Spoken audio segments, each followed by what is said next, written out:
Hey, this is Adam Torres, and I'm here to tell you that it has never been easier to start your very own podcast. At Mission Matters, our goal is to amplify stories that matter. That means we want to help you start your podcast because your story matters. We can do this in 3 different ways. 1, join our podcast school and take a free or paid course. 2, visit our resources page where we've already figured out what you need, such as where to host your podcast. Or 3, heck, we can even do everything for you through our podcast agency, including editing for cheaper than you can do in-house. Oh, and no contract, service is month to month. Get started by heading over to missionmatters.com and click on Start a Podcast. All right, now let's get into the show. Hey, I'd like to welcome you to another episode of the Mission Matters Startup Garage Podcast, your source for all things startup. My name is Adam Torres. You can follow me on Instagram at AskAdamTorres. Keep up with my book releases, book tour schedule, signings, all that other good stuff. Always love to connect with you there. And as always, if you'd like to apply to become a co-author of one of my upcoming books, just head on over to the website, missionmatters.com, and click on Become an Author to apply. All right, so today I have Monica Williams on the line, and she's a co-founder over at RedDrop. Monica, welcome to the show. Hey, thanks, Adam. How are you? Oh, man, I'm fantastic, and I'm excited to have you on here. So today we're going to get into your company, RedDrop, and also, how you're helping your clients. But before we do that, I'd like to go a little bit further in your background. So how did you get started really on this path of business and as an entrepreneur? It's kind of in my blood. So this is my 3rd company. So it's definitely not my first.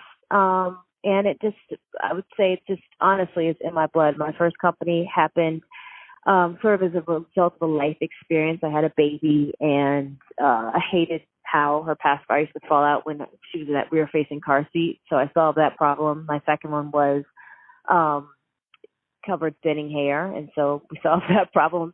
And this one really came as a result of that baby from the first company growing up and being about to start her period and just kind of freaking out, even as a physician, and knowing that I wasn't alone in that experience.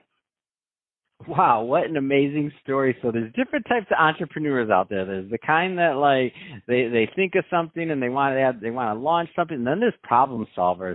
I'm a fan of the problem solvers. You're a problem solver. You're like, you know what? I'm just going to fix this. I'm not going to claim that I'm a problem solver, by the way. I just like them. I'm like, okay, so you solve that problem. Like, okay, now what's going to happen as the child gets older? You're going to get another problem solved. I'm in. Like, you're going through the whole life cycle. This is awesome. So Monica, I do want to spend some time on the launch and the product and the project overall. So first off, just tell us a little bit more about what you're doing over at RedDrop, please.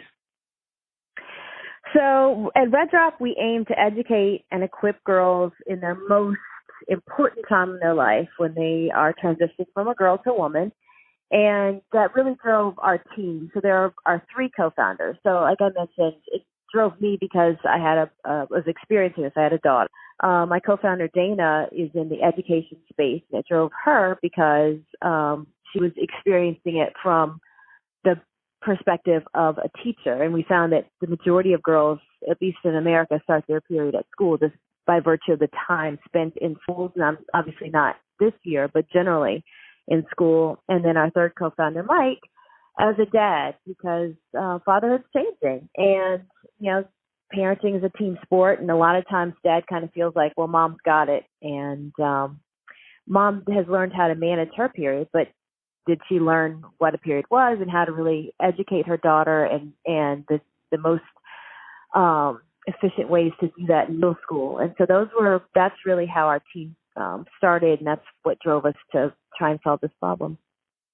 Yeah, that's awesome. I love this. I mean, it's a great concept, great idea, and I love that, it's where your heart's at. Like, you're trying to solve that problem and you're getting it done. So what kind of response have you heard from this? I'm just curious kind of on the feedback from you and the founders. I'm sure you've been at this. It's not easy, by the way. First off, congrats on getting to the point of product launch, because that's never easy. So that's a whole story in itself. But what kind of feedback have you gotten on this so far? So we get a tremendous amount of feedback, and it's interesting because women have had periods since the beginning of time. I would say that it isn't necessarily obvious that a product like ours is a novel concept. It's obviously there's 30 feet of menstrual hygiene products at every Target and Walmart.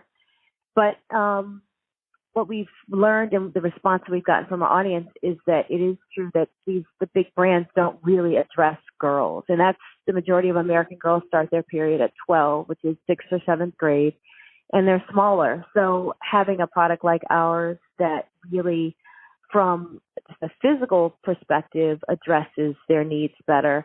And then from an emotional perspective, historically, especially at schools, they kind of, they give you a pad. And yes, that physically is what you need, but some girls don't know what they're going through. And only 26 states in the United States mandate health ed. So if somehow they slip through the cracks, these children don't necessarily know what's happening and they think there's something seriously wrong. And so I think the other side, the side that I'm really jazzed about working on, is the education side. And when I say education, I think kind of like quotes outside my head, because it's not a curriculum. It really is just an engagement. And so the response from that has been tremendous. Wow, that is amazing. And let's go a little bit, I want to go further down that education piece, because just to give people a feel for the content and what it's involved, because at the end of this, I'm going to give you the opportunity to leave either a website or social or wherever you want to send traffic. But I know there's a lot of people listening right now that have, young girls that are entering that age and they want this information and they're curious. So give us a little bit more on the education piece and kind of how you envision that. So I want to take us back and just kind of do a little myth busting about how most people think, oh, I've got this. And again, if it's in 2020, only 26 states mandate health education. If you go back a generation, how many states were mandating health education, and how were we educated? What sort of things were we told? So, and then again, unless you're in the healthcare space, how has that information been reinforced? Are you able to really articulate that in a way that's engaging with the young girl so that she really understands what's happening with her body? Because the alternative, as we all know, is they talk to their friends, they spread myth to myth, or they search the internet and who knows what they find. Mm-hmm. So the education space for us really looks, the way we start is we have, right now, honestly, we have a postcard series, and there's it's kind of a 7-piece, there's a 7-step or 7-part series about your body. And it's not just your period, it's all the ways that a woman physically matures. And our goal with that is to not only demystify periods, but really just to normalize periods. And one of the things that we think, and you could tell me out if this is true, I think if a guy had a period, it would just be, you'd probably stick the tampon behind your ear and be like, okay, I'm out, I gotta change the tampon. And so many pieces of how girls are brought up and the way that periods can kind of be explained makes it feel not maybe shameful, but so not positive. And so that's for me personally, the biggest goal is to make this a positive, normal experience. And so that's what right now the 7-part series does. And then overall, as we send out products, they come in themed monthly installments. And so every month you learn more about your body and just how beautiful it is to be a woman. Man, that is awesome. That's the ultimate campaign to kind of like continue to educate someone. It's done. And what I like about the concept and how you're doing this is that it's micro content. So it's small bits of content so that people can learn over time. And the micro content works not just for young girls, but for adults and everybody. Like, I love micro content. Once I kind of figured out that's the best way I learned, I'm like, oh, give me another little bite, and I'll come back and get another little bite later, and that's going to be good. And I'm going to actually remember this stuff.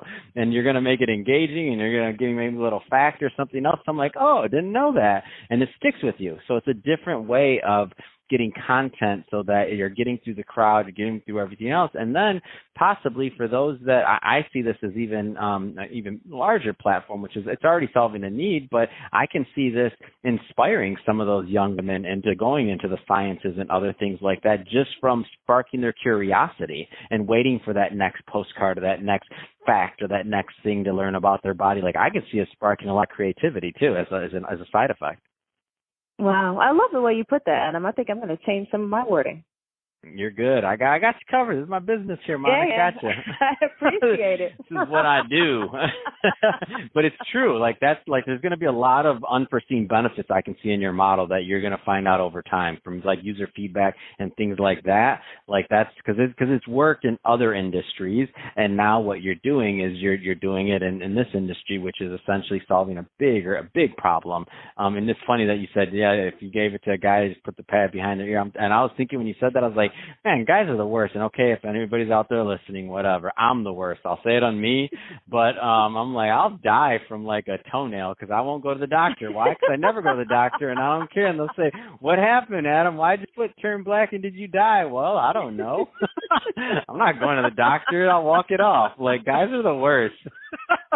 Oh my gosh, that's terrible. Does that sum it up though? I think that's a big percentage. So on that end of it, I love what you're doing. And I always felt like, because women have to have, that closer connection to medicine and the doctor, and they have to go through something like a period, in theory, like it'd be nice to have that nice relationship for them to be able to have with their body and to learn at a younger age versus maybe sometimes it's through traumatization, through maybe a bad experience at school, like you said, and then they learn after the fact or something else, just for whatever reason, right? So if you can change that, then I think it becomes a huge opportunity. So I think it's amazing. Thank you. So, Monica, that being said, if somebody is listening to this and they want to follow the company, they want to follow the brand, they want to learn more about RedDrop and how they can get involved, what's the best way for them to follow up and to learn more?